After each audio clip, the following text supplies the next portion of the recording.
যখন জীবনে চলতে চলতে দুশ্চিন্তার অন্ধকারের মেঘ আপনাকে ঘিরে ধরবে, যখন মনে হবে আর বাঁচতে চাই না, আমি পথ পাচ্ছি না, যখন মনে হবে এই জীবন রেখে আর লাভ নেই, আত্মহত্যা করি, এরকম যখন সিচুয়েশনের মধ্য দিয়ে যাবেন, যখন মাথার মধ্যে একদম জট পাকিয়ে গেছে, কিচ্ছু ভালো লাগছে না, আমি তখন বলবো, তখন প্রত্যেকে আজকে একটা বিশেষ প্রসেস দেবো আপনাদের প্রত্যেকের এই মানসিক চাপ দূর করুন।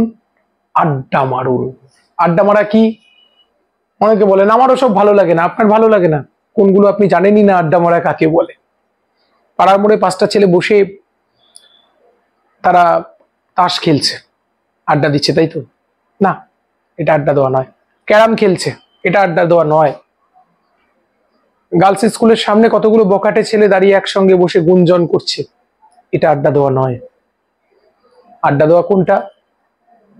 দেখুন, ইতিহাস বলছে, পুরাণের যুগ, ইতিহাসের যুগ যদি তাকান, প্রত্যেকে তাকালে দেখতে পাবেন যে এই আড্ডা দেওয়াটা আসলে কি? মতের বিনিময়, ভাবের বিনিময়, যেখানে আপনি এনগেজড আছেন।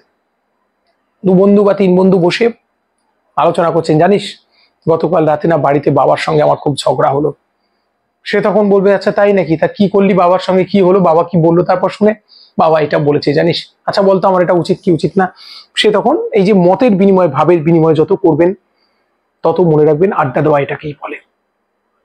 ইতিহাস সাক্ষী রয়েছে, রাজাদের সময় এমনকি রাজারা পর্যন্ত উপযুক্তদের সাথে আড্ডা দিতেন, গল্প করতেন। এই গল্প যত করবেন, তত আপনার মধ্য থেকে মেন্টাল স্ট্রেস তত কমে যাবে।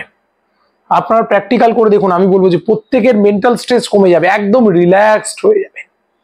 আগেকার দিনে দুপুরবেলা দেখতাম বাড়ির বউয়েরা, মায়েরা, তারা দুপুরবেলায় খাওয়া দাওয়া করে হয়ে গেল, গুরুজনদের খেতে দিয়ে দিলেন, তারপরে একসঙ্গে সবাই বসে সারা পাড়ার চর্চা করছে, কার বাড়িতে কি হয়েছে, কোন বাড়ির মেয়েটা রাত করে বাড়ি ফেরে, কোন স্ত্রী লোক ভালো করে সিঁদুর পরে না, কে স্লিভলেস ব্লাউজ পরে, তাদের আলোচনার বিষয় ছিল। এটা একটা যুগ গেছে।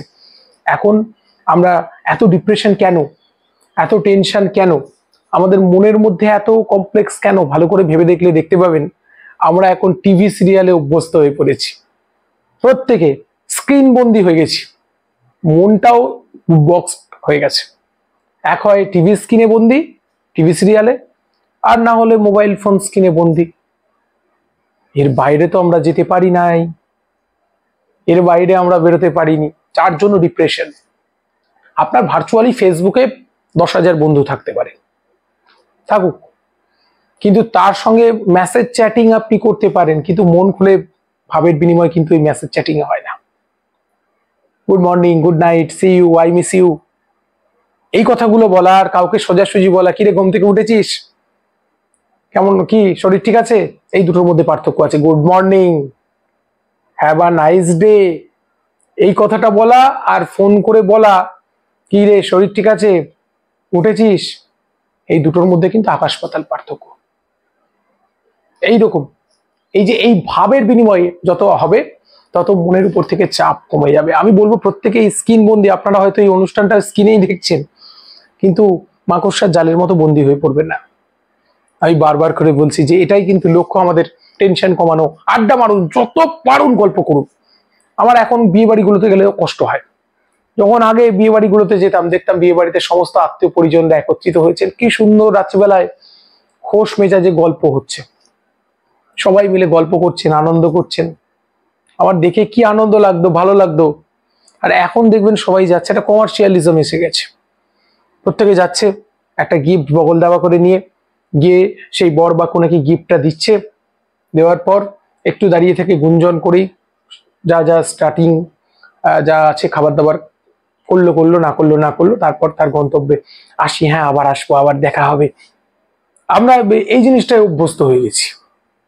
আনন্দ নেই, আনন্দ নেই, আনন্দ চাই। জীবন সে তো শুধুই আনন্দময়, আনন্দ খুঁজুন। আড্ডা দেওয়ার এমনই গুরুত্ব আছে।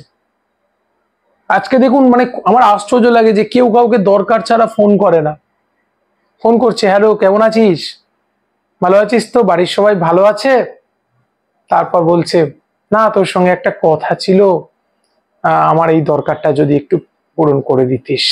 মানে আসল হচ্ছে তার দরকার পূরণ করার জন্য সে ফোন করেছিল।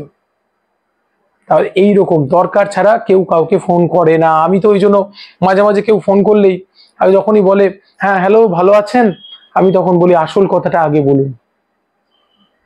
আর দেখবেন নিজের দরকার মিটে গেলেই বলবে রাখছি, হ্যাঁ পরে কথা হবে, এখন একটু ব্যস্ত আছি।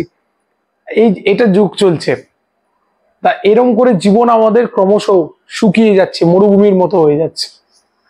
কোথায় আনন্দ, কোথায় সুখ, কেবলই দুঃখ, কেবলই দুঃখ, শুধু জীবনে দুঃখ আমরা বয়ে নিয়ে চলে আসছি। তার কথাগুলো আড্ডা দিন প্রতিদিন নিয়ম করে, ব্যস্ত থাকুন, ব্যস্ততার মতো ওষুধ আর নেই।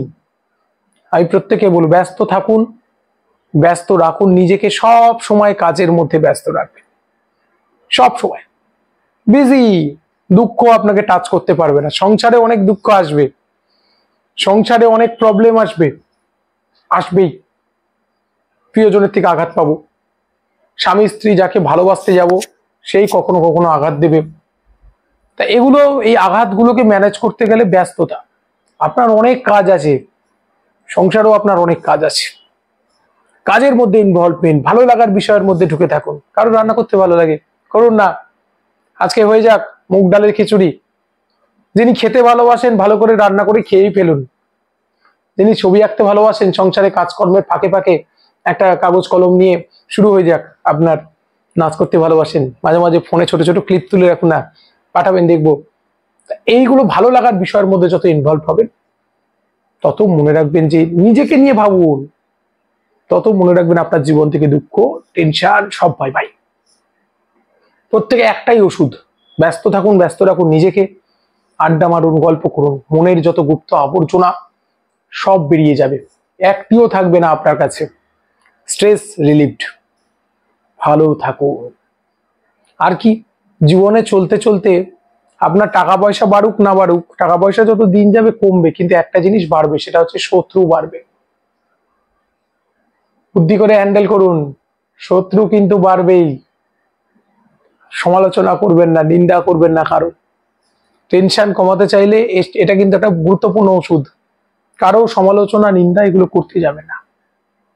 প্রত্যেকে নিজের মতো ভালো থাকার চেষ্টা করবেন, নিজের মতো আমরা ভালো থাকবো, আমরা ভালো রাখবো, এগুলো একটা ব্যাপার। আমরা প্রত্যেকে সুস্থ, দেখুন সুস্থ নিজেকে নিজেরা রাখতে পারি, আনন্দ নিজেকেই নিজেরা দিতে পারি। আপনি চেষ্টা করলেই পারেন, আবার চেষ্টা করলেই পারেন না, চয়েস ইজ ইয়োর্স। প্রত্যেকে বলবো যারা দেখছেন স্বস্তি বার্তা প্রতিদিন, এটা জীবনের অনুষ্ঠান, কিন্তু আমাদের ভালো থাকার অনুষ্ঠান। আড্ডা মারবেন এইভাবে, টেনশন রিল্যাক্সড হবেন। বন্ধু চাই, বন্ধু, শত্রু বাড়বে, বন্ধু বাড়ান। আপনার কথা, আমাদের কথায় ব্যবহারে বন্ধুত্ব বাড়তে পারে। আপনার চরম শত্রু আস্তে আস্তে সাপও নিস্তেজ হয়, সাপ তার বিষ ঢেলে দেওয়ার পর নিস্তেজ হয়ে যায়। ঠিক তেমন করে যে আপনিও যদি শত্রুতা করছে না, তার শুনুন ধৈর্য ধরে। 10টা বাজে কথা বললেই আপনি খারাপ হয়ে যাবেন না, আপনাকে কুকুর বললেই কাল থেকে আপনার আরো 2টো পা গজাবে না, একদম নয়। ওই জন্য উত্তেজিত নয়, ঠান্ডা মাথায় বন্ধু বাড়ান। শত্রু যখন শক্তিশালী, বন্ধু ক্ষমতা বাড়ান, বন্ধুকে আরো একত্রিত করুন, আপনি জিতবেন। আপনাকে কে হারাবে? কেউ পারবে না। জীবনের প্রতিটা সিচুয়েশনে আপনাকে জিততেই হবে, এটাই হচ্ছে জীবনের আসল লক্ষ্য।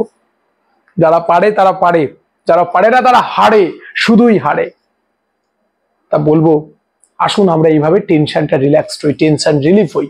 আজকের এই এতক্ষণের আলোচনা যারা শুনছেন ধৈর্য ধরে, প্রত্যেকের জন্য একটাই কথা বলা, সঠিকভাবে আড্ডা দিন, গল্প করুন আপনার জীবনের কথা। গল্প মানে পাশের বাড়ির মেয়েটা না গতকাল রাত্রিবেলা বাড়ি ফেরেনি জানিস, এটা গল্প নয়, এটা আড্ডার মধ্যে আসবে না। এটা পিএনপিসি হতে পারে, পরনিন্দা পরচর্চা হতে পারে।